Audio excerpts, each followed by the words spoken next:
That new countdown music's depressing. This episode of the Off-Road Podcast is sponsored by Warren, Medical Gear Outfitters, and Colby Valve. Off-Road Podcast, episode 351, Trail Communications. Tonight, Aaron fixes a flat, and Ben fixes his rig with a paperclip. Welcome to the Off-Road Podcast, a podcast about everything off-road. We cover the news, review products, and interview people in the off-road industry. Tonight, your hosts are Aaron, and my name is Ben. And welcome to the Off-Road Podcast.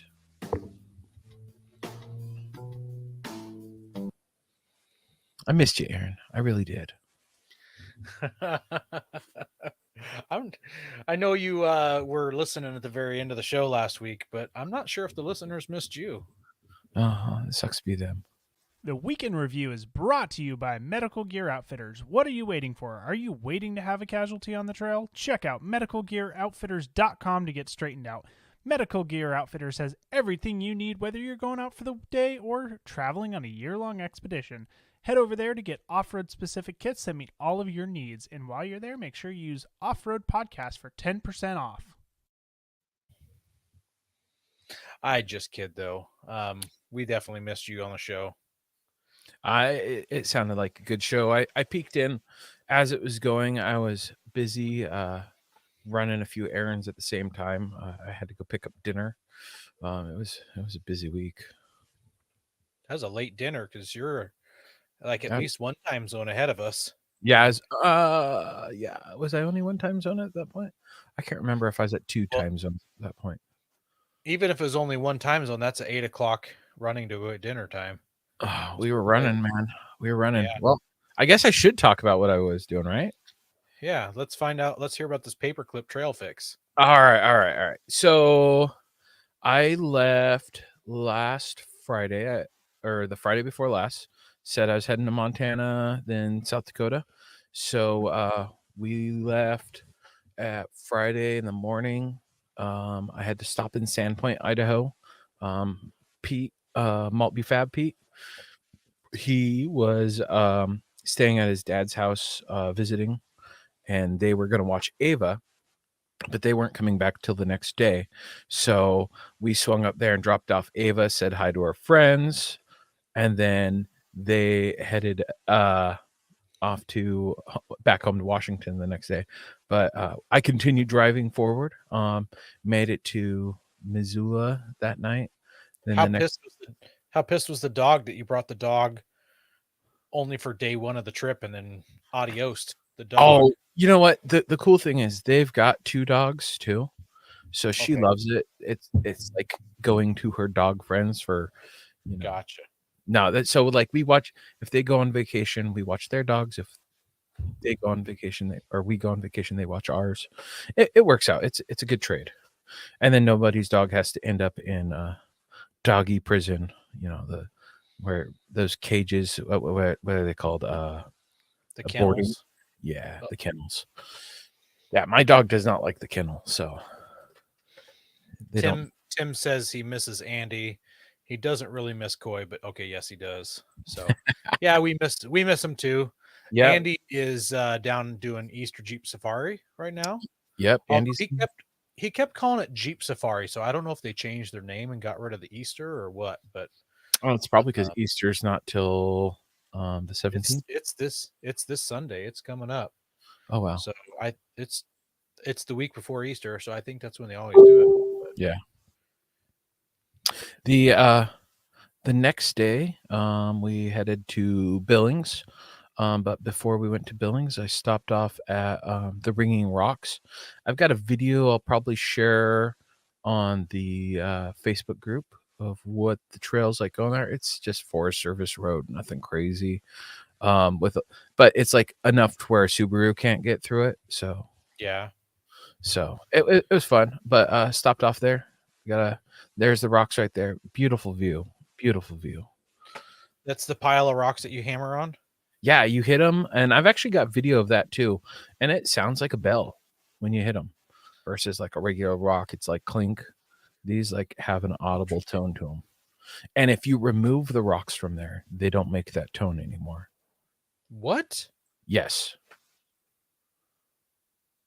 Weird, right? So, like, if you took one of those rocks off the pile and took it to the other side of your Forerunner, would it still ring? Nope. So it has to be on the pile to ring. It's got to be on the pile and in that location. Huh. Crazy.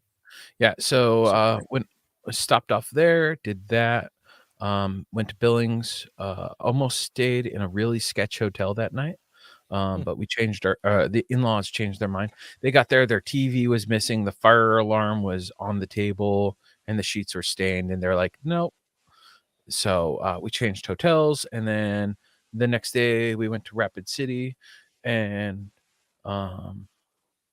we did like the touristy stuff that was open. But while I was on my way driving there, my steering wheel vibration went from mud tire to shaking in my hand to death wobble. Not quite death wobble, but it was just like there like that driving down the road. So I was like, all right, something's up. I need to get it looked at. I was pretty sure it was just my alignment was off. So I took it in, and no, it was not just my alignment. It was inner and outer tie rods on one side and an inner tie rod on the other side. So, and if Coy was here, he would be saying, I told you so, because he did a little shake of my tire while we were snow camping. Yeah. And he's like, hey, your tie rod is getting ready to go. It's got some wobble there. So thanks, Coy. Got it fixed now. Unfortunately, I had to have professionals do it. But it was hilarious. I took it to the shop. What do you mean, unfortunately? Because I could have done it in the driveway, no problem. Oh, okay. Right. I would have saved on labor costs. Yeah, that's okay. It's unfortunate that you didn't have time and to do it yourself. Yeah, okay. If I hit my Forerunner with a rock, would it ring? Yes. It would scream in pain. But we were planning on going to the Badlands the next day, and there's a like scenic dirt road you can take, and you get some really cool views. So I was like, all right, I need to get this done. I need to get the alignment looked at, took it there.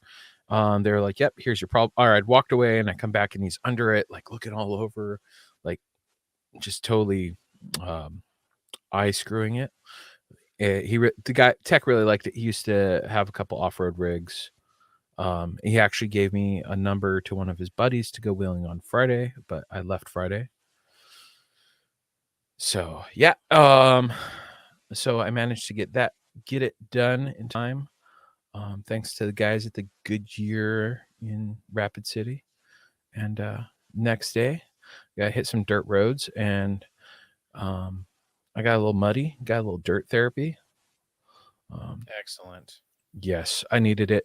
And a lot of that mud is still stuck to my Forerunner, even through the rain. Like, yeah, it's a different kind of mud there. But some absolute.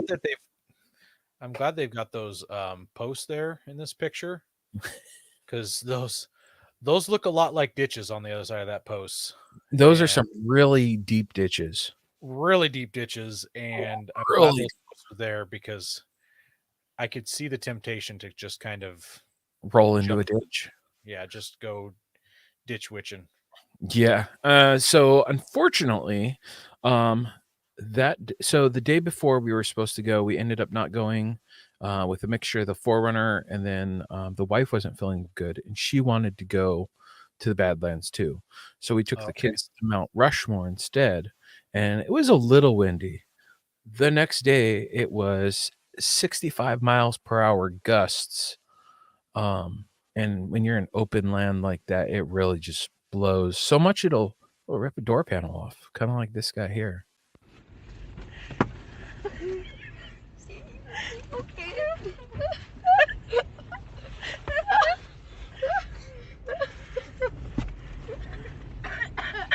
That was my door panel right as it came off. And yeah, that was So when I pulled my door panel off, real quick for the people not watching, that was a video that Ben just played of him outside of his 4Runner trying to catch the side cladding off of his door that blew off. yeah, it was a little intense. And then after he picked it up, it was blowing him all over. Yeah, it was a little intense. It was funny though. I hammed it up a little bit with how windy it was, but it was something fierce. And my mother-in-law took a picture of me with just how windy it was. It was holding the door panel against my body. Yeah. So yeah, I got a little blown away by that. That's the same door panel that I pulled off of when we went snow camping, and there's so all the clips, none of the clips broke when it got pulled off this time, even though I have a whole like bin of clips, but or not bin, a baggie of clips in my center console just in case, because why not be there to fix them. But one of the main retaining pins broke too, and it's not one I can repair. So it's a little more susceptible. Can you put like a little bit of double-sided sticky tape in a couple places to help hold it? There's a few spots I could probably reinforce it. I'm not too worried about it. It'll happen if it happens. It's probably when I re-Raptor line it, whatever color I do, I'm gonna go a little thicker, and that will probably help with that too. All right. But yeah, that was South Dakota. Oh yeah, the paperclip. I gotta talk about that. So with my alignment, my steering wheel had been off center for a long time, and I got it recentered, and my V-Track ABS light came on, and I had to fix it. And the only way you can do it is last time I used a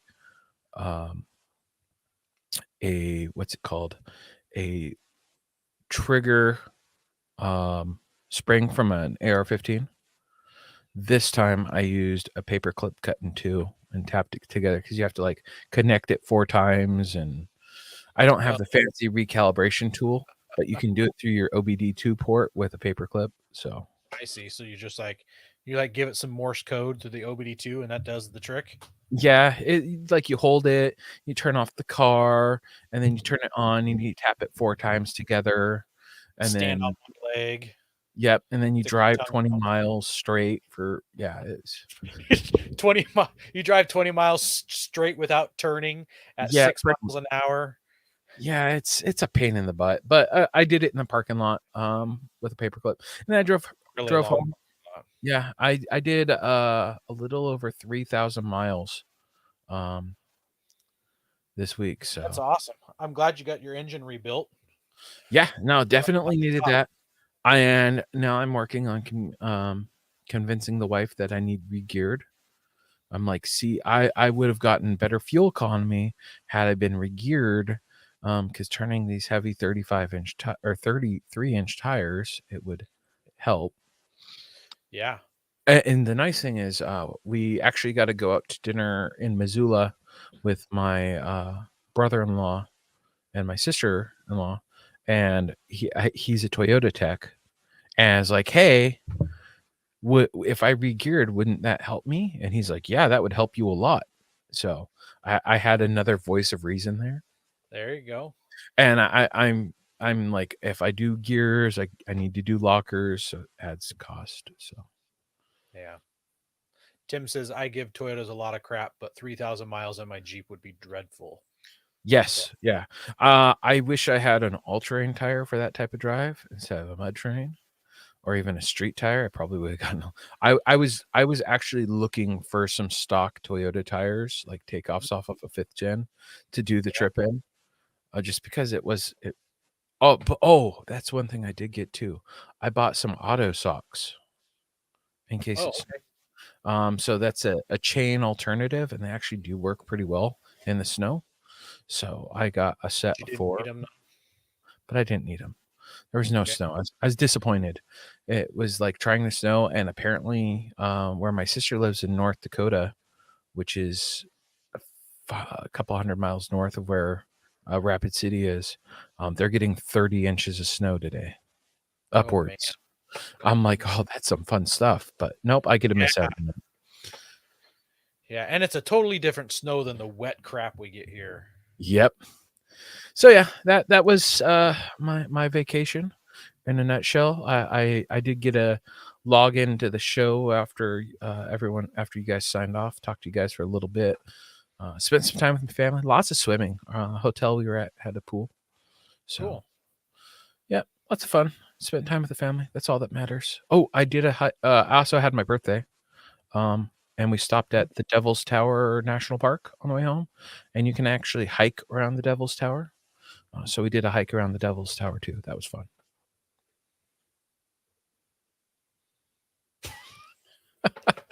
Right. So yeah. What about you? What's new? Sounds like a good trip. Oh, I've been kind of busy. I haven't done any off pavement driving otherwise than the gravel road we live on, but I've been pretty busy. So I got the wheel spacers in for the Avalon. And Thursday after work, I went out. I actually drove the Avalon up onto the paved slab for my shop and worked in my shop with no roof or walls, just the framing. And I jacked it up and I put the wheel spacer on. And because the wheel spacers are only 3/4 of an inch thick, the studs are at least 7/8 of an inch long, if not a full inch long. So I had to trim all the studs down. So I put the nuts on the studs, trim just a little bit off, and then backed the nuts off just to clean the threads up. Put the wheel spacer on the front, looked great. Everything was good. Turned it left, right, with all the weight on it, and it didn't rub anywhere up front. So super awesome. Nice. So then I did the same thing on the back. And as I go to put the tire on, it rubs on the bottom of the strut again. And I'm befuddled at how come it rubbed on the strut, because when I did the test, oh yeah, thanks. There's a picture. You can see the tire touching the bottom, and it just barely touches. If I would just drive the car, it would just wear the rubber away and the paint off the strut, and it would probably be fine. But I didn't want to deal with that. A little self-clearancing. Yeah, it would self-clearance the rubber. With it bolted on in that picture, I can easily spin the tire by hand, and it just has a tiny squeak to it. But I don't. So are you going to go a little bit bigger of a spacer? No, because I don't think adding another 1/4 inch will do it. So when I initially did this, I found some lug nuts in my nuts and bolts bin that were the same thread pitch, and I threaded them on the studs, and then I also measured them, and they were 5/8 of an inch deep was how big these little acorn guys were. So essentially I had a 5/8 inch spacer. I put 5 lug nuts on, and then I tightened them down against the hub. Then I put the wheel on, and it cleared. So I was like, perfect. Problem. Perfect. A 3/4 inch spacer, which is an 1/8 of an inch more, will definitely clear. So I don't know what I did other than the fact that now that I'm saying this out loud, I think I know what was a problem. Obviously, there wasn't any thread left for me to put the lug nuts on, and the wheel was resting on that last 1/4 inch of thread rather than being centered on the 1/4 inch of thread. Correct. So that's what did it. Now that I talk out loud, so what I'm going to have to do is that spindle drop, as I'm going to call it, where I add brackets and drill it out and stuff. I showed it on the podcast last week. So yeah, that's what I'm going to do. Over the weekend, I did a bunch of cleaning out in our garden shed, and I found a perfect piece of metal that's going to work for that. So, well, that'll help clean it up. So it's going to lift the car 1.5 inches or so too. So that'll make it look even. Give it more of that cool off-road rake. Yeah. So I'm going to do it front. I'm going to do it front and rear, so it'll be lifted all the way around. So besides that, that was Thursday. Over the weekend, we had a farm work day on the property, and shut up, Tim. You could do the same with your Honda Pilot, which is a minivan. Had a work weekend, and I my brother-in-law and I serviced the riding lawnmower and our John Deere tractor, did all the maintenance on it. And while we were doing that, hey Virgil, long time no see. I fixed the flat. Is my very first time using a tire repair kit, so super excited. It had a puncture right in the tread block, at like a 45-degree angle too, so it was a weird one. But you can see in this picture here, I reamed it out and put the little doodad in, the little gummy stick, the gummy worm, and pulled the tool out, and good to go. Trimmed it off, holds air, no problem. It's funny is we talk about the importance of like a tire repair kit, and you've never used yours. I've never needed mine because my tires usually explode. Yeah, you can't really use those when your tires are shredded. No, you're gonna need a couple rolls of duct tape and more than Yeah, just a couple plugs. So, it's a serious patch kit. So yeah, I've just generally had good tires and have gotten lucky to not run over things. One time while I was in the Mount Hood National Forest, I did run over a spike, which was a giant nail. So I had to put my spare on for that, but that wasn't something I would think that you could just plug. So you could temporarily as a trail fix if it was like an emergency, but yeah. you'd need like 2 or 3 plugs. Well, I mean, it was like the size of Oh, bigger than your pinky, so oh, maybe yeah. the size of your thumb. It'd be like a giant bolt going in. So yeah, I mean, I had the concept down in my head. I read the instructions to make sure it was right, and it was a piece of cake. Ream it out, put it in, pull it out. Yeah. That was actually a class, not necessarily just that, but on a off-road class that I was planning on doing is to actually take a tire and do that so that people would see, Yeah. hey, it is simpler than it sounds. It's not that Mhm. hard. You can do it. Have the proper tools. Did you have plastic tools or metal tools, Aaron? They were metal. Yep. The only Although I couldn't find my actual tire repair kit that I keep with my trail stuff. I have no idea where it's at, and I just saw it like 3 weeks ago, so I don't know where it went. And that one did have plastic tools. And so in my head I was like, well, I'm going to try it with the plastic tools first before I go to the nice metal ones. I just want to see how they perform, get experience with both of them. So I've heard of the plastic ones breaking in your hand as you're like trying to ream or push that would in. that'd be No, awful, because I mean, it took a lot of force, especially since it was through the tread block. And I assume tractor tires are more rigid than a vehicle tire. I don't know that for sure, but yeah, hard to say. yeah. Then last night we started getting snow down here. It is April. It was April 10th yesterday when it started snowing. Woke up to a couple inches of snow on the ground. No power at our house. So I had a light day at work today. We were supposed to go dig a ditch and run some underground power, and the job site we were headed to is at a higher elevation than I am, and so we called it off. Turned out they got 6 inches of snow at that job site. Um, so we didn't do that. Had a half day at work, so I got off early, and I got the tuner installed in my wife's F-150, and so it went pretty well. The hardest part of installing that was deciding how to zip the wires and getting a wire through the firewall. So Yeah, cool. Did you go through the grommet by the that the main harness goes through? yep, just through the side of that. And what's interesting is that it's a double grommet. It's got an inner and an outer. Hmm. So all the cheap cars that I've ever blown through the firewall in, it's just a single layer of rubber. So yeah, Yeah, the a lot of the vehicles nowadays have that double grommet, and you probably need like helps that. with sound and everything. Yeah, and waterproofing if like the one of the grommets gets compromised. Yeah. So you just need a rigid enough fish to go through, because you're not going to get a wire straight through that. Well, yeah, and this was a wire with a plug on the end of it, so I had to make. Was it like a rectangle plug or like a small circle one? It was a pretty flat one,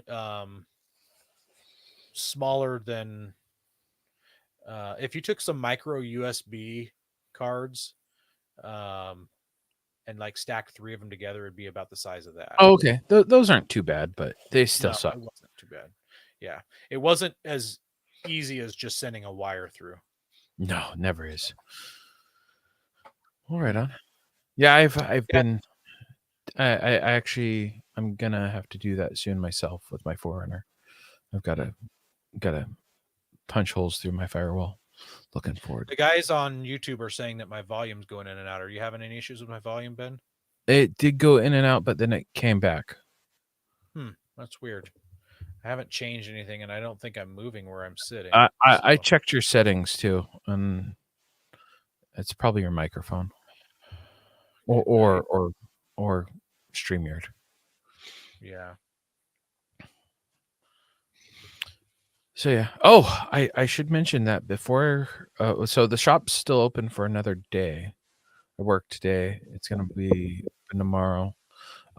So I bought a bunch of stuff before I left.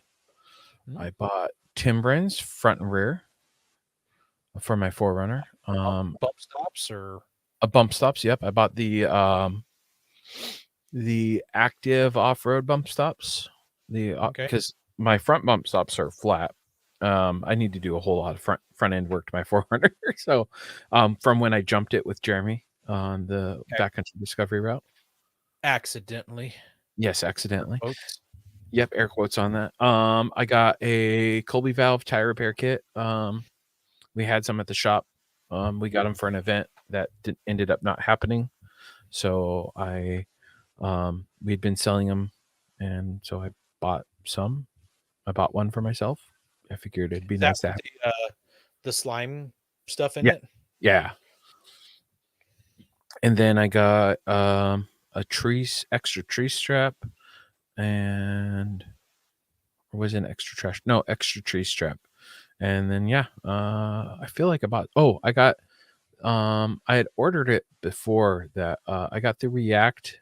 It's like a pedal commander type thing for my Forerunner. That the Forerunners, after they did an update,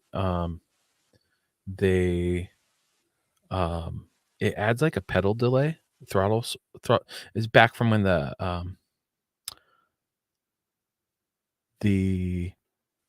Priuses were running through buildings. So all of Toyotas, they have like this throttle down thing. If you jam on the slam down on the pedal. Yeah. So that helps eliminate that, and it's like their off-road version, so it has a snow and mud. And I figured, to eliminate the throttle response issue, I'll use that, and then maybe I'll have some fun with the snow mud settings, see if they actually do work. Something to review. Tim wants to know what you got for me since Christmas is right around the corner. I want to know what you got for me too. I'll give you a clue. Yeah. I think I talked about it 2 weeks ago. Rick's asking the shop's closing. The shop I work at, they're closing down. The owners originally bought the place to be silent owners. There's a manager that was a thief, and they had to come in and start running it. And she's so burned out, and then she's got family and health issues to deal with too. Her grandma with Alzheimer's, I think it is, just moved in with them too. Her elderly grandma. So it's like, okay, we need to step back. They've been trying to sell it. So I got my notice that we're shutting down, and I'm going to take the summer off and spend time with family and try and get some more camping, off-roading in. And come see me. Yeah, finally come see Aaron. I've never been to Aaron's house. I don't even know if he's been to Oregon before. Nope, never. Not once. Screw that state. I go I go east. Hey guys, we're looking to reach more listeners. We're going to start reading Apple iTunes reviews on air. If you hear yours, send us a message with your address, and we'll send you an Off-Road Podcast sticker. You can find all of our social media by just searching our name. Now, go hit that subscribe button. We also want to thank our sponsor, Patriot Patch. Head over to patriotpatch.co and check out their selection of great patches, shirts, cleaning mats, signs, and stickers. You can also join the Patch of the Month Club for $15 and receive a patch, matching sticker, and artist proof each month. That's April's Patriot Patch. There it is. Yeah, I just got that in the mail today. Aaron, you got yours. How come you aren't displaying yours, Ben? Because I opened it and showed my 5-year-old, and he walked up and he's like, "Mandalorian, mine," and jacked it out of my hands and ran away. And you know, when your kid's that excited about something, it's going to end up in the Forerunner anyways. It's where all my patches do. So he's going to put it above his seat in the Forerunner, and There you so go. his patch is going to be right above him. He really loves Baby Yoda and all that. So Yeah. I technically have your house, Aaron. Yeah. Just not- Kevin mentions that he picked up a Hulkman 8.5S jumper pack, and apparently it's got a battery heater in the jumper pack, so you can use it in cold temperatures down to -40. So that's pretty cool. I've never heard of Nice. having that. That is awesome. So yeah, that was. I'm. Oh, did you see there was an announcement today from Patriot? I did see it. Well, let's say that for next week. But it's a drop. Well, actually, I guess it is a drop for this week. So maybe we should talk about them. Yeah, so they are doing a special drop Friday. I'm trying to find the picture. I think it's in the group. It says 7 patches, and it sounds like they're dropping them all at the same time. Yeah, so they're dropping 7 action hero patches. Here it is. Yeah. I'm grabbing the image. Bear with me. So they've got 7 action hero images, and we're talking like the 80s action heroes, not these lame ones they have today. Guys like your boy Anna's driving a GTO. Excellent. I believe that's kind of based off the Last Action Hero. We've got Hans, it looks like. Yeah, so there's a handful of them there. Yeah, I'm struggling to understand these references. Maybe I don't watch enough of these movies. Yeah, I recognize 2 of them. So that very middle is a case of eyeballs, and I vaguely remember a movie that had a guy who interchanged his fake eye with the different things on them, but I don't know what movie that was. So I don't know who the chick is in the lifted Chevy. Yeah. And then Hans, and then there's like 2 gangster dudes in a 40s or 30s truck. And 40s, then 40s, 50s, probably 50s. Raj Palace I think that is from The Last Action Hero. That ticket. Is it golden ticket, I believe. I could be wrong. Maybe are all these from The Last Action Hero then? It's a possibility. I'd have to go watch it again. And I think it's on Netflix, so I might watch it tonight. That's our assignment for the week.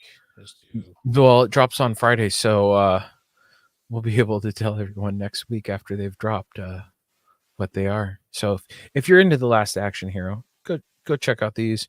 The picture. You know what? These are pictures from The Last Action Hero. So if you look at the guy with the sunglasses, his left eye, I believe, is the smiley face eye. Oh, okay, that makes sense. Yeah. So yeah, it must be all Last Action Hero stuff. And admittedly, it's been years since I've seen The Last Action Hero. Oh, Rick says that the license plate on that Pontiac says LAH, Last Action Hero. Yeah. So yeah. Well, have tire troubles ever left you deflated? Colby Valve has got you covered. Ever have a valve stem leak? Colby Valve makes reusable and easily replaceable valve stems that don't require you to remove your tire from the wheel. They work with your off-road rig, ATV, side-by-side, commuter vehicle, or even your tractor. Never be left stranded again because of a busted valve stem. They also have a tire repair kit for those punctures that keep you away from doing your favorite thing, wheeling. Make sure to check out colbyvalve.com or ask for them at your local off-road products store. So secretly, well, actually it wasn't secretly, while I was working on my tractor with my brother-in-law and we knew that it had a flat tire and we were spraying the tire down trying to find out where it was leaking, I was like, please let it be the valve stem. Please let it be the valve stem, because I wanted to replace the valve stem with my Colby valve valve stem. The XL emergency tire valve, which is made for tractors. Tractors, backhoes, skid steers, hay balers, and more. Yeah, you're just waiting for a chance to use it, aren't you? I am. I'm super excited, and it wasn't that. So tire troubles did have me feeling deflated. Well, if you ask Mercedes about anytime she's asked me about Colby valve, or someone asked me about Colby valve, I'm like, hey, let's go slash my tire or my valve stem. And like, Yeah. I finally, I actually did get a chance to do that. I did that on my mom's Jeep because she's like, what's that? And so I was like, here, I'll show you. I walked over and slashed her valve stem. She's like, what the hell are you doing to my Jeep? Like a good son. Yeah. Yeah. Well, we've got some interesting news from the auto blog here. It's how much does the new Hummer weigh? So the H1 weighed in at 7,560 pounds. The that is almost 4 tons. That's a big boy. That's over 3 3/4 tons for the H1. That is a big boy. The H2 weighed in at 6,615 pounds. So that dropped almost 1,000 pounds. And then the H3 weighed in, which it's not in here, but I just looked it up because I was curious. Okay. Between 4,695 to 4,883. So they lightened it up because it's obviously a lot narrower of a vehicle, right? It was a lot smaller for sure. So any guesses on this the new Hummer Edition 1 for the all electric one? Well, I did the show notes, so I know what it is. Yeah, you did the show notes. So it weighs in at 9,063 pounds. So I totally forgot that I was going to do this show. I would play that. That's a big noise. So yeah, that's heavy. I forgot to do this when I was creating the show notes, but I wanted to look up like the heaviest like Dodge Ram 4-door dually 4-foot bed 4-wheel drive or something like that. What is the heaviest configuration of the full-size pickup truck in comparison, like with the diesel and everything? Because diesel's way more, 4-wheel drive adds weight, 8-foot bed is longer. Heaviest. I didn't want to look up the Ford because Ford went all aluminum, and I know that Chevy is starting to go aluminum. So do we want to go like your average, like a F350? No, not so. Don't do an F. Do a Ram 3500. So while Ben's looking that up, I'm going to list off. So you just mentioned the Hummer Edition 1, which is the only Hummer available currently in 2022. Here we go. Here's how much here's the Ram 2020 Ram 3500 dually weighs 7,326 pounds. That's even less than the H1. I'm surprised. I expected it to be more. The heaviest dually truck is the Silverado 3500 HD, and that weighs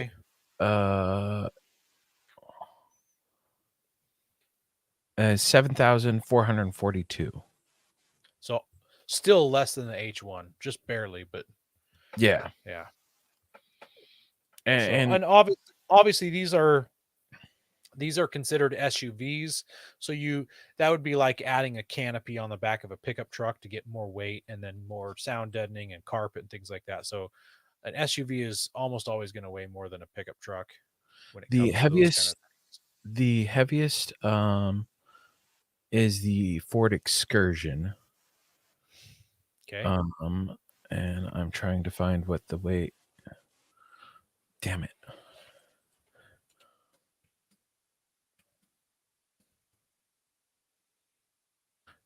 Ford Excursion weigh.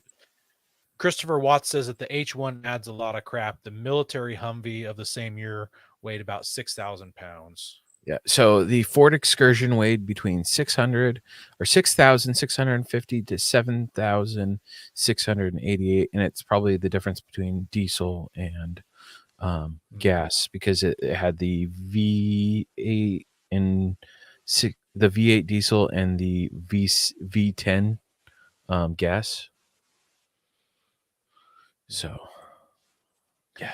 Kevin says that he has a buddy with a Land Rover LR3 that is over 9,000 pounds with a rooftop tent, drawers, and everything else for his trip. That's what we call overloading, not overlanding. Yeah. Yeah. Troy mentions he's got an Excursion V10 with 290,000 miles and is still going. Yeah. So obviously with batteries, that's where you're getting a lot of that weight. The Rivian, did you say the Rivian's weight yet? No, not yet. All right, so the Rivian weight, the R1T, which I believe is the SUV version, or is it the truck conversion? No, that's the truck conversion, because it's the truck. Yeah, is 7,000 pounds. The F-150 Lightning weighs 6,500 pounds with a 300-mile range. Oh, I should say this. So the range of the Hummer is 329 miles. The Rivian is 413 miles. The F-150. Nope. You're dyslexic there. 329 for the Hummer, 314 for the Rivian, not 413. Oh, sorry. That was a lot of dyslexia right there. 300 miles on the F-150 Lightning, which is the 6,500 pounds. The battery alone weighs 2,923 pounds, more than two of Andy's vehicles put together, right? I bet you Andy owns more than one vehicle that weigh less than the battery pack on the Hummer. So, 2,900 pounds that's crazy. That's super crazy.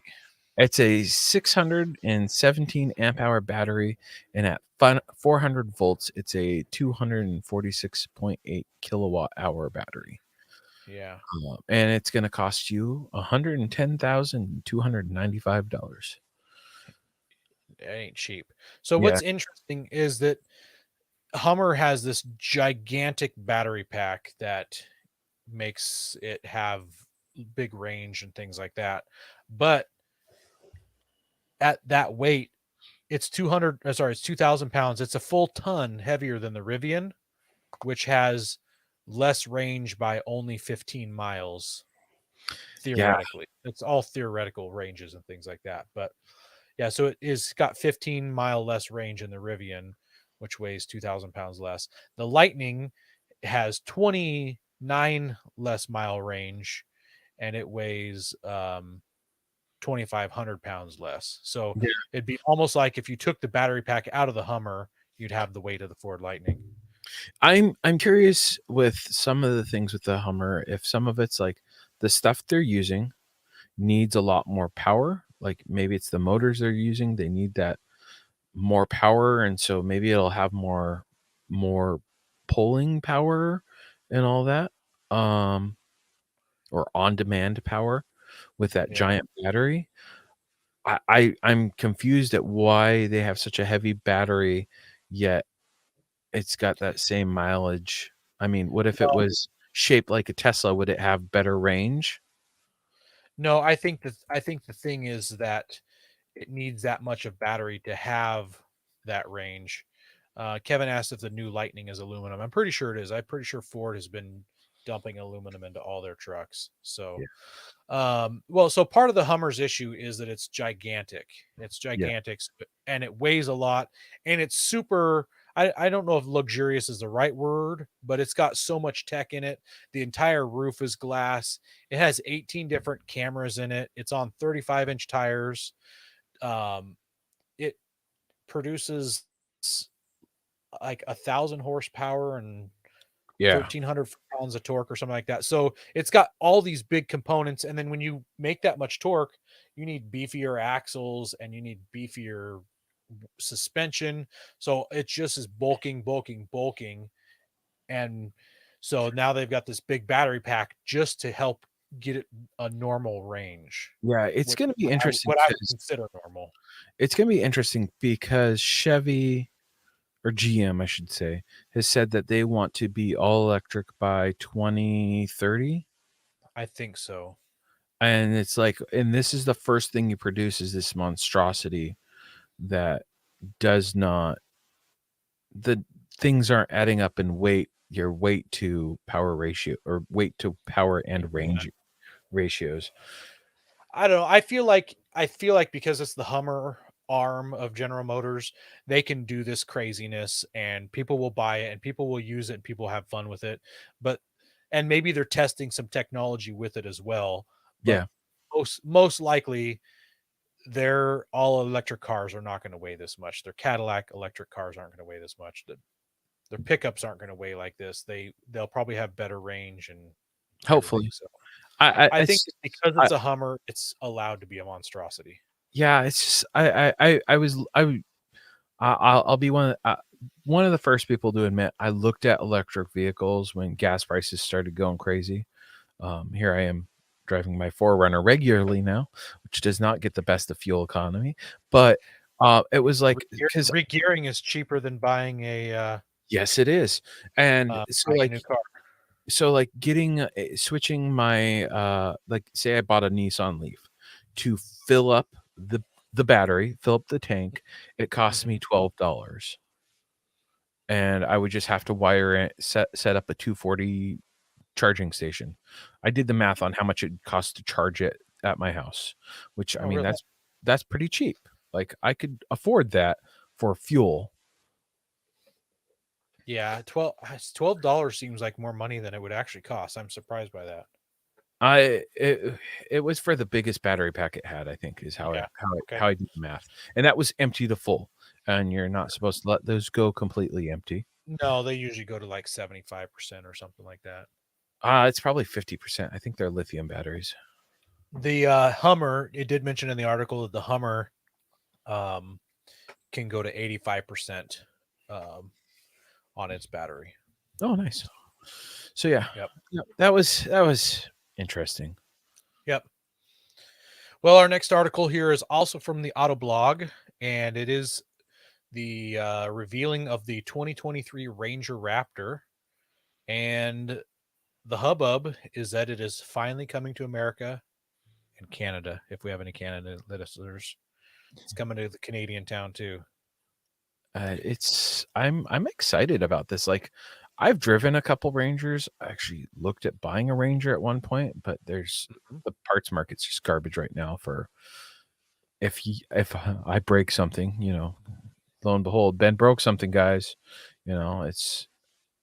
And it looks nice. I like it. I've wanted a Raptor, an F-150 Raptor, but it's just not very great for our trails here.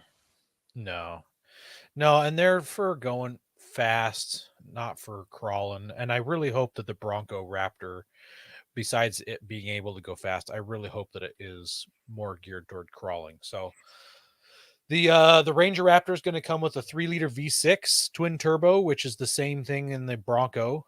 Funny, they share the same chassis.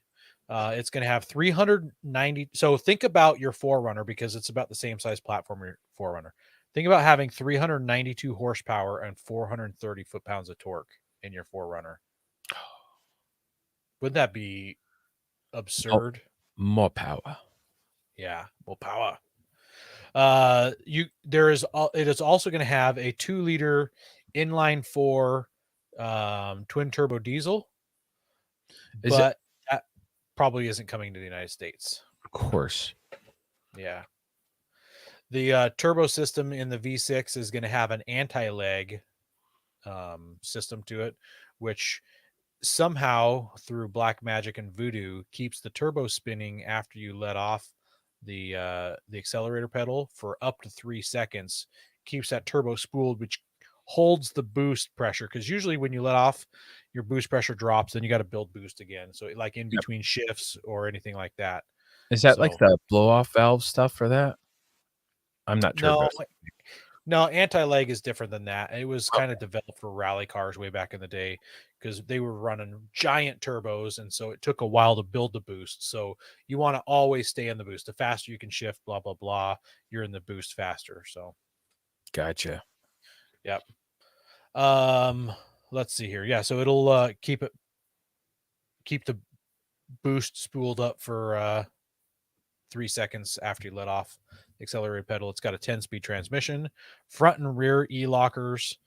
It mentioned beefed up suspension mounting points. I think because they're expecting people to do Baja type things with this truck. I mean, we've all seen those Raptor videos where they're launching them through the air and folding them in half.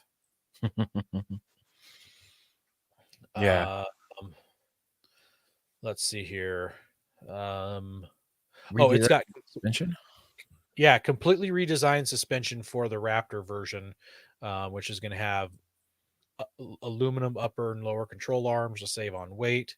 It's running Fox 2.5-inch live valve shocks with internal bypass technology, it said.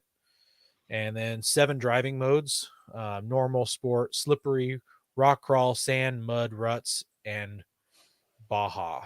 So I'm curious what the Baja is. That so like fast whoops through the desert, and then the chance of going hard real quick, like if you hit some hard compact stuff.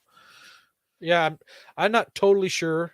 A couple neat things about the different modes is the display where like all your speedometer and stuff is all digital, and it said that each mode has a different theme on the display. So that's kind of cool. So when you turn it to sport mode, it's got a different picture than the Baja mode and stuff like that. And then it also mentioned that these shocks are kind of smart with this live valving thing, that it helps prevent you from bottoming out. So I think it was saying that the last 25% of the bottom of the shock, it stiffens the valving up to prevent you from slamming down really hard. And it also said that works like when you're launching the truck to take off. Usually you get that squat in the back when you launch, and this will take the squat out of the launch. So kind of interesting. I'm the thing I see as a problem with this, if it's electronically controlled shocks. Yeah. Money. Absolutely. So I saw the Ranger Raptor. I saw Raptor and I thought it was Bronco. So I did not share a story from Montana because I went to a Costco and I saw a Ford Bronco. And I saw its light bar, and I said, "What the living?" And I walked over and I snapped a picture, and my wife's like, "Are you that excited to see a Bronco?" And I'm like, "Not this one." Look at the gap on that light bar. Like, who in the aftermarket accessory support thought that was a good idea? And that looks like a factory style mount. Like, I could stick my arm through there, and my arm's not tiny. Well, so you were saying that might cause whistling, but honestly, the bigger the hole, the less the whistle. So maybe they got it just high enough to prevent the whistle. I'm not sure. I don't know. It looks horrendous. It really does to me. It looks super awkward up there. You're not wrong one bit. It is. I mean, it looks nice. It does. The rig looks beautiful, but that monstrosity of a light bar, I would just put one down low and called it good. But that's just me. That bothered me so much. I'd like walk over there and take a picture. I'm like, what is wrong with people? Go prepared with Warren Industries. They produced the first recreational winch in 1959 and lead the industry with their dedication to quality and reliability. When you dig yourself in deep, make sure you have the right tools to get yourself out. Get Warren equipped and go where others can't. Now, let's get ready for adventure and head into our main topic.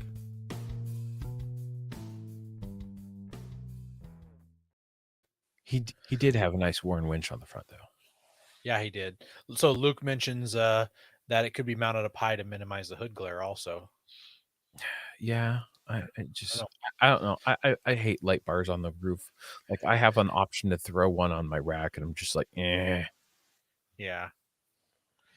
Well, this week we're talking about trail communications, and Ben and I are probably the worst people to talk about this topic.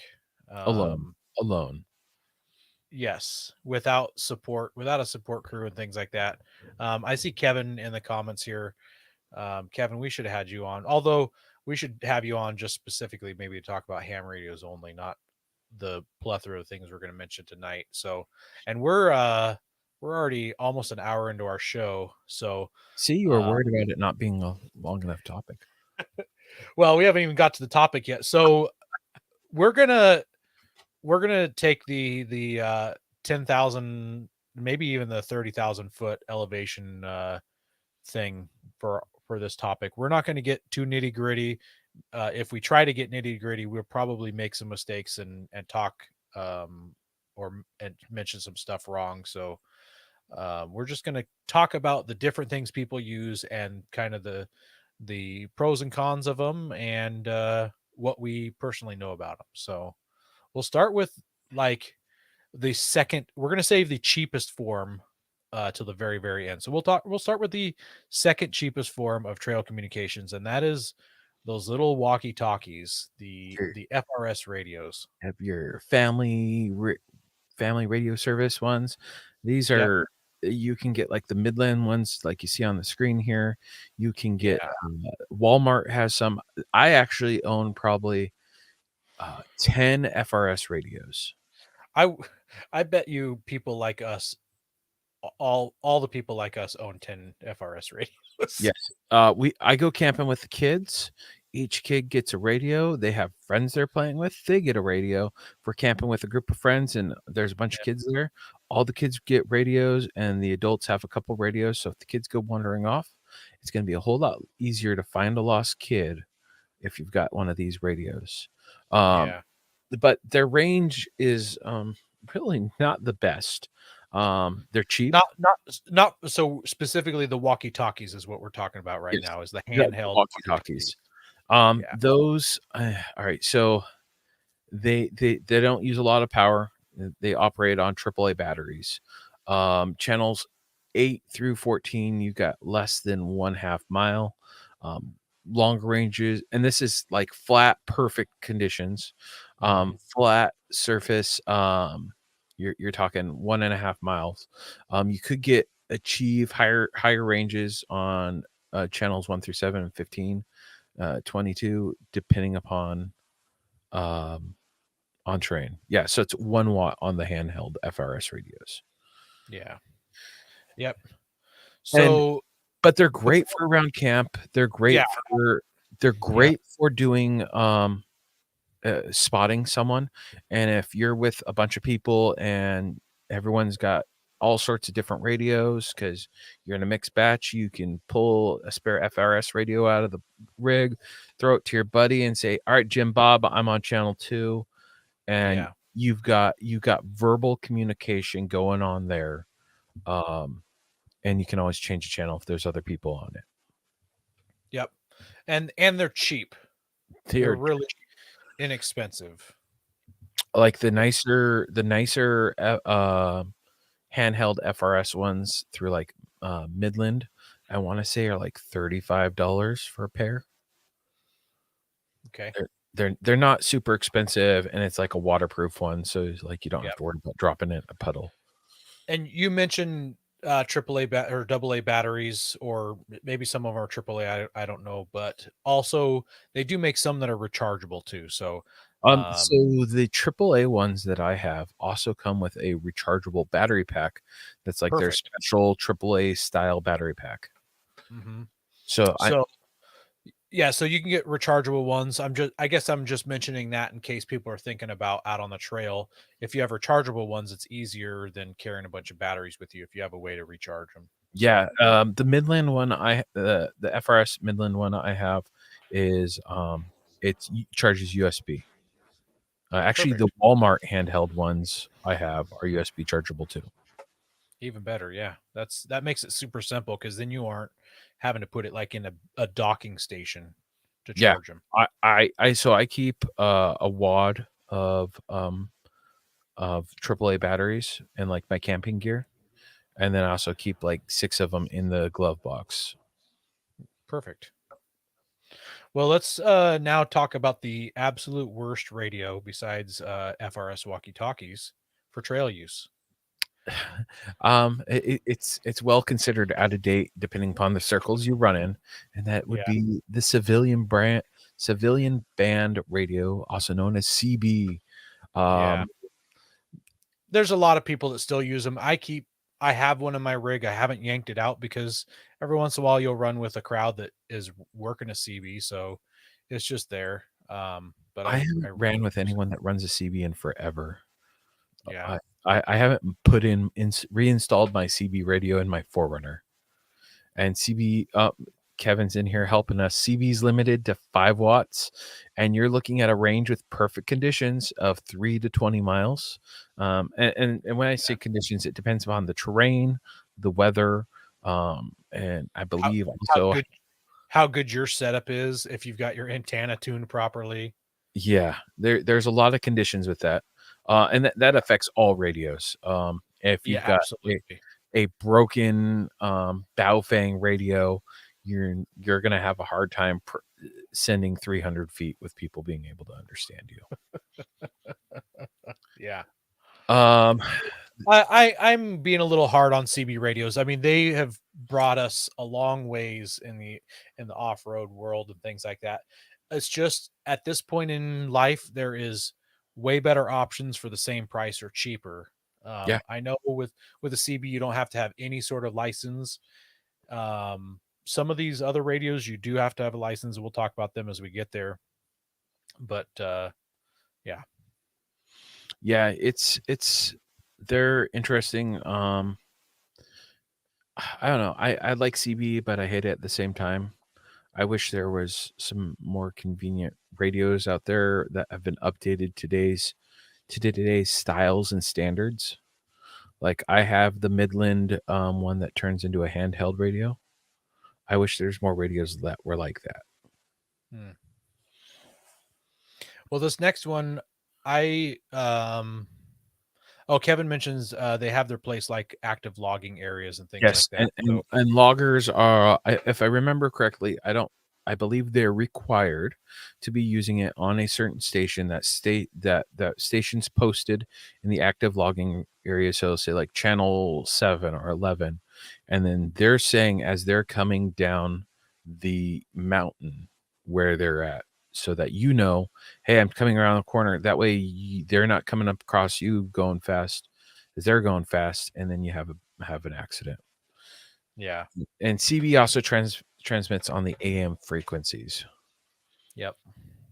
So our next one here is General Mobile Radio Service, GMRS.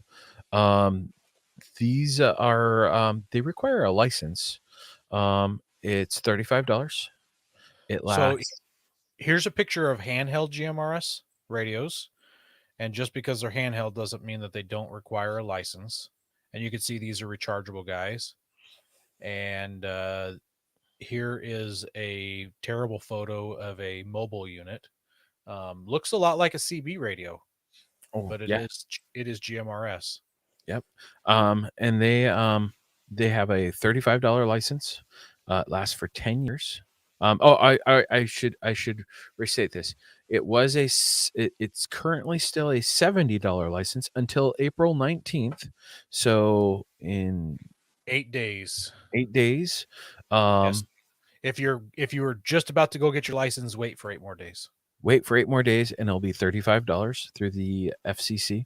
And then you are it covers your immediate family can use that radio, and there's no test. Those are a couple of the cool things. Is there's not a test. You just pay them money. It's like someone mentioned. It's like getting a fishing license. You just pay them money and you can have your license. So it's that's the benefit of being in the free United States. You get to pay people for stuff. Yeah. So they say that a GMRS can reach upwards of 65 miles, depending upon range, conditions, and wattage of the radio. There's some the handheld GMRSs are limited to like 2 watts, is what Kevin was saying here, and I believe the mobile stations, like that very fuzzy one we saw, is probably like a 15 or an 8 watt radio. No, they go up to at least 45. When I was looking, there was at least 45 watts for GMRS, which is really big because that's CB radio territory for wattage in a mobile unit. Yeah. We've got Travis here saying some Canadian trails require GMRS for international travelers, which that is interesting. Which, I mean, it makes sense. I can imagine they might use that for like search and rescue purposes or something like that. Yeah. Yeah, I don't know. I really like that it's a 30 in 8 days. It's a $35 license that lasts 10 years. Anyone in your household can then use it. So you and your kids could use it out in the woods, and you convince your buddies to spend $35 each. Them and their kids and their wives and our spouses can then use that same radio or radios, and you're all set. So I think that some ham radios can broadcast on the GMRS channels if maybe you've hacked your ham radio, or if you have an antenna that will do it. I don't know that for sure, but I know you can hack some ham radios and they can do FRS very illegally. And I believe GMRS as well. I'm not 100% sure on that. Yeah. So not something I've ever done. No, I think that you could broadcast on GMRS with your ham radio. Don't quote me on that. And it might be illegal also. Yeah. Mars mod will on a ham. Kevin's helping us. A Mars mod will ham transmit on FRS and GMRS. Okay. I don't know what a Mars mod is. I'll have to look that up. But I mean, interesting. So, and this is kind of more for the ham area, but I was reading that your ham license does not cover the GMRS channels. So technically, even if you could have your ham radio broadcast on GMRS, unless you had your GMRS radio, you aren't. Your GMRS license, you aren't certified, quote unquote, to talk on those channels. So yeah, and then and here's Christopher Watts coming in with unless the radio is certified to use on those frequencies, then you are not supposed to, even if you are capable of it.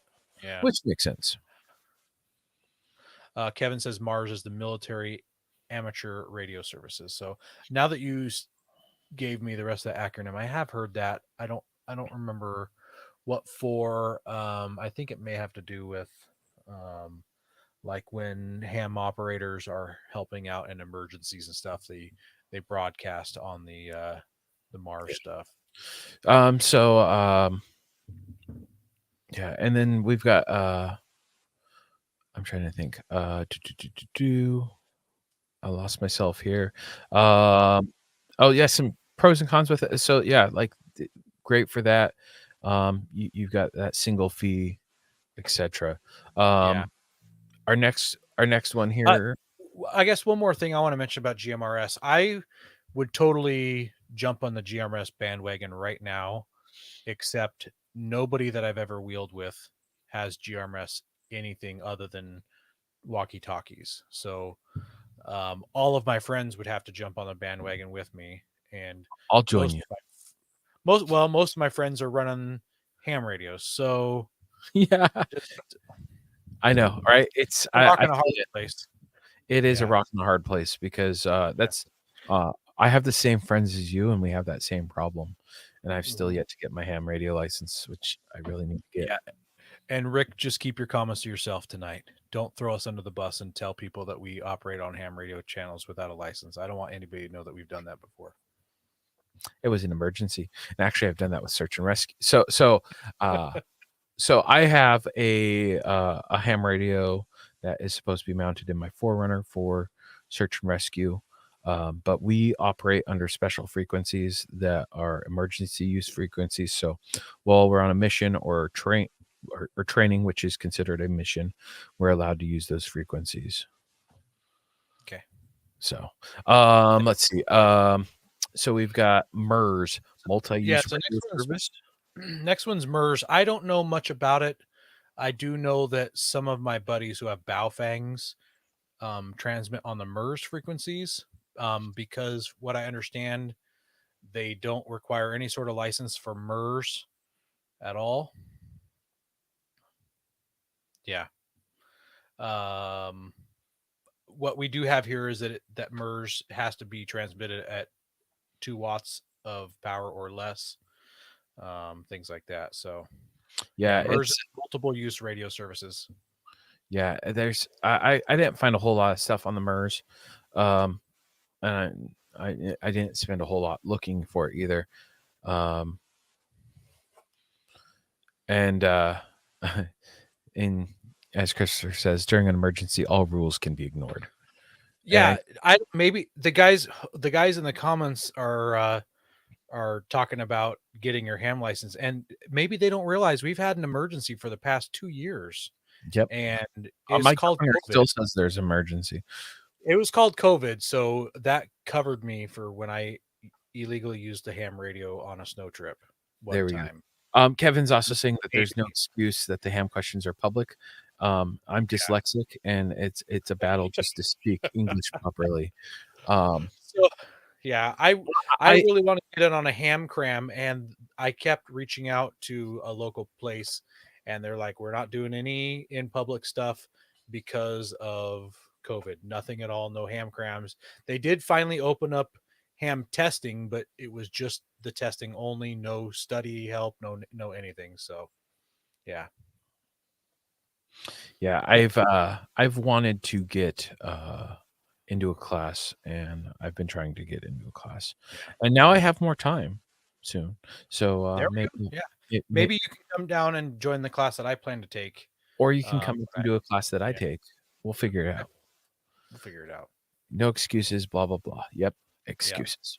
So here's so the next two. We are not as savvy as our listeners here. So we're briefly going to go over VHF radios like the Rugged Ridge and ham radios.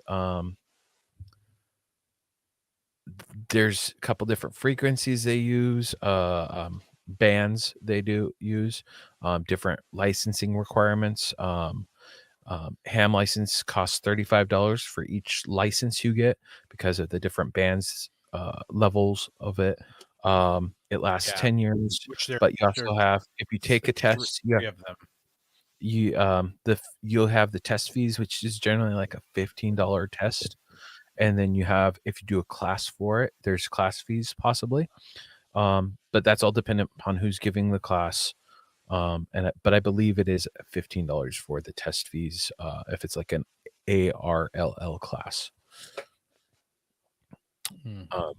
So yeah, but I mean, literally with depending upon the frequency style you're using, you can bounce stuff off the moon. You can text. You can use it for mobile mapping.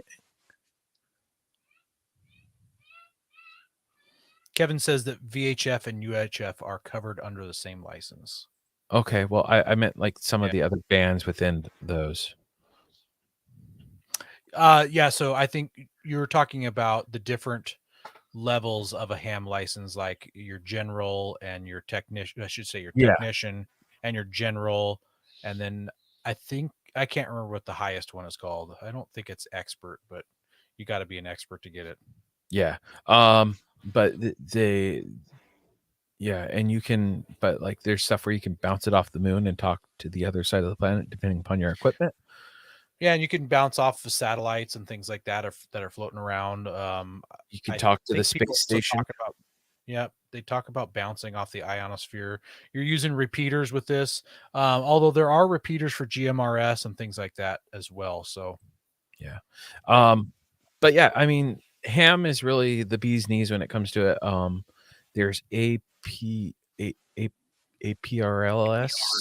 APRS, which is Yeah. like a mapping. It sends out, like, you can use it to do your coordinates, and so you can have like a map set up and see where your buddies are.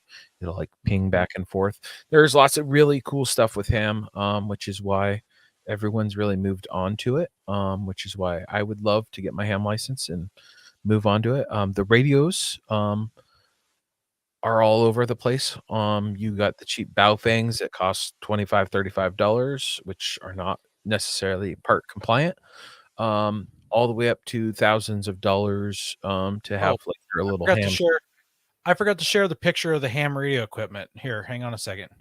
There we go. So this is what you need if you're a ham radio operator.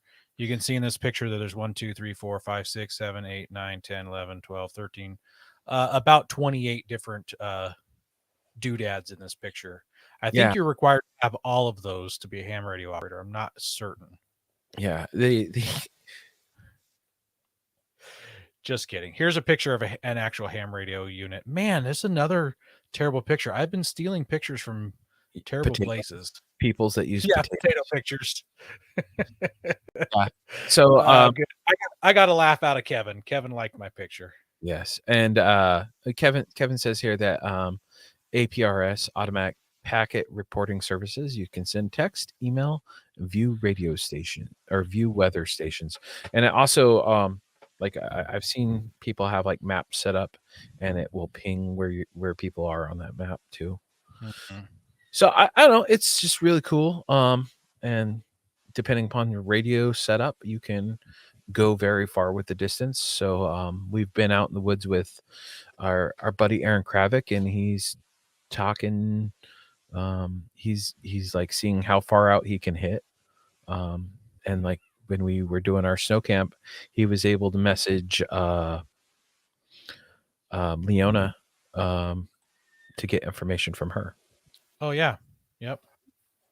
So very cool. Yeah, ham is really the bee's knees. Yeah. So our the last one here on our list is the cheapest form of communication, and everybody has at least one of these, if not two of these items, and that would be your hands and a horn. So you're not really communicating very far with hand signals and a horn. Hand signals would be more for spotting, or if here's a great picture, if you're passing other people and they want to know how many people are in your group, you give them the number of vehicles that are behind you, and you count down, and the very last person says 0, so people know how many people are following you. If you're a spotter, you're given hand signals on which way to turn or to stop or to turn it in crab mode. If you've got that new Hummer, you can crab walk with your rig, whatever you got to do. Yeah, it's and truth be told, that's like the bare minimum you need is to use your eyesight and pay attention and listen. Yeah. And the horn, so with recoveries with like a bubba rope and things, you might hit the horn to let somebody know you're ready if you aren't using a radio, or you can use hand signals with a thumbs up to let them know that you're ready to be recovered, things like that. So yeah, it's just communicating back and forth with who you're working with, of what you're going to be using for a communication method. Obviously, it's all dependent upon the crew you're running with. You could be, if everyone has different radios, obviously they're not going to work. So you're going to be using some hand signals and horns. and it helps, especially, I mean, if you leave the group, you start heading up, and you don't have a radio that functions as well as everybody else's. They're not going to hear you transmit, and you've got to um, run back to them. Rick also brings up the Garmin style satellite comms, which they do work. The reason we kind of left this out is like for trail back and forth between rigs, because that would be really expensive sending satellite messages to a guy that you. Especially if you've got cloud cover and tree cover like we do in the Pacific Northwest. People aren't getting those messages for a couple hours, so it might Or not minutes, be relevant. Yeah. Lights. Chad flashlight. says you can flash your lights and stuff like that. So Rick also said a can and a string, and I just want to know, is that string like a wire rope string or a synthetic rope string? Which one are you supposed to use for the can? So which one is the most overlandy? Yeah. Personally, I would have a couple of these. I've got the FRS radios. I have a ham radio. I think I'm going to get my ham license, and I think I'm actually considering investing in a GMRS for like camping. Yeah. Because I could throw it on the side of the trailer and give it to the kids, like have a base station attached to the trailer, and give handhelds to the kids, and then it'll transmit a little farther, and I can be like, "Hey, get back here, you little boogers." Yeah. You won't be able to hear them, but they can hear you, I guess. That's all that matters. If they get too far. One thing I was going to say, if you are in a group of rigs and either people don't have the right comms or don't have any comms, just make sure that the person at the front and the person at the rear have probably the best radios. Stick somebody in the very middle with a good radio, because there have been times where we're traveling a line of rigs and you can't hear the person in the back, or some people can't hear the person in the back. So you can relay information back and forth also. That way the lead person and the very last vehicle are always in communication, even if information has to be relayed through another radio. That way, if something happens in the back, the person to the front can stop. Yeah. Yep. Well, I think that is about as in-depth as we're going to get on trail communications. I really would like to go with a deep dive in ham and have somebody, and it might even be Kevin. Maybe we need to have Kevin on to talk ham. We could probably have Kevin and Coy, and when Jeremy gets back. Yeah. And maybe we should reach out to Midland and have Midland come on, and they can talk about their GMRS stuff. So, yeah, be interested in having them on. So, yeah. You know what? I just thought of something we could have used as listener feedback, because we got an episode idea from Rick that we're going to be doing soon. Oh yeah. It's a little late. Coy knows lots too, but nobody likes what Coy has to say. We don't listen to Coy. Yeah. Especially me. I'm just going through the pictures here, and I came across this picture, and I totally forgot to talk about what we did in our week today. So, did you see this picture? No, I didn't see the that. show notes? So in this picture, I didn't know what it was. So I've got it up on the screen here. It is a giant bowl of ice cream. So today for work, I worked at an I worked at an ice cream store, and that also happens to be owned by the owner of the shop that I work at, the electrical shop. And they said, if you guys want some ice cream, and I said, sure. I heard about this new thing that you have called Everything But the Kitchen Sink.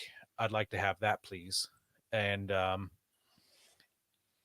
it is 5 scoops of ice cream, and there's not like little tiny scoops. They're like Mondo scoops of ice cream. 5 scoops of ice cream, 2 bananas.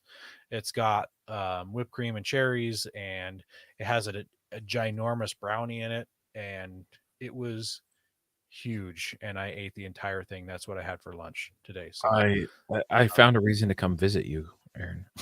It was amazing. And after all it was all done, I said, I don't see this on the menu. What does that cost? They're like, it's $20. And by the way, we normally have those for families. I'm like, I know.